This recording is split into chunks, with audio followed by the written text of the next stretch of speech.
Good day, I'm Adrian De La Cruz. Today I will demonstrate the proper standard of procedure in using and returning drafting tools and materials. First, we need a T-square, triangle, compass, masking tape, HB pencil, eraser, towel, A4 bond paper. Before we start, we need to select the tools and materials that we use in the activity. Next, we need to clean the table and tools we'll use.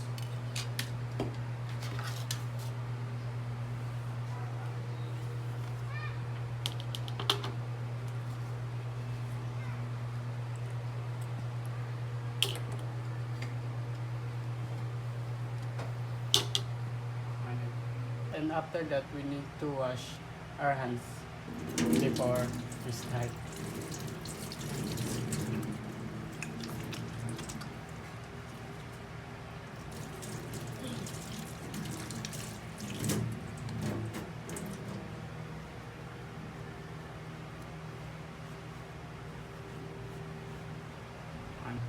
Before we start, we need proper handling and use of drawing materials.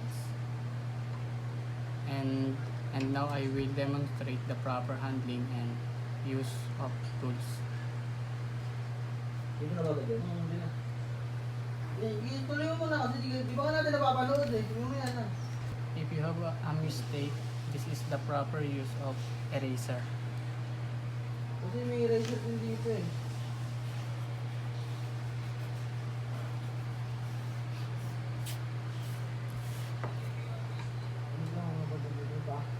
And last, follow the standard procedure while working.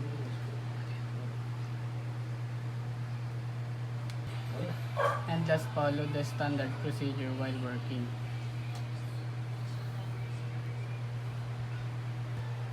Check all the tools and return to the tool help and keeper. After the activity, we need to submit your finished work to the assigned instructor.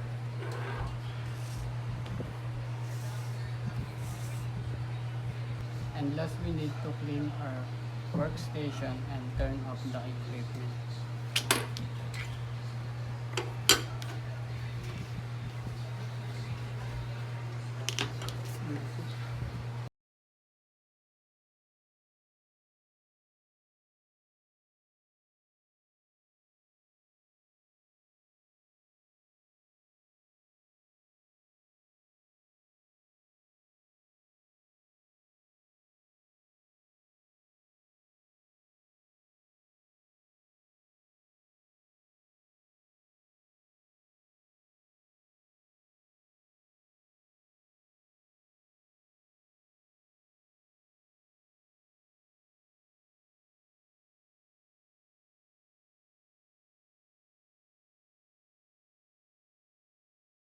This is my demonstration.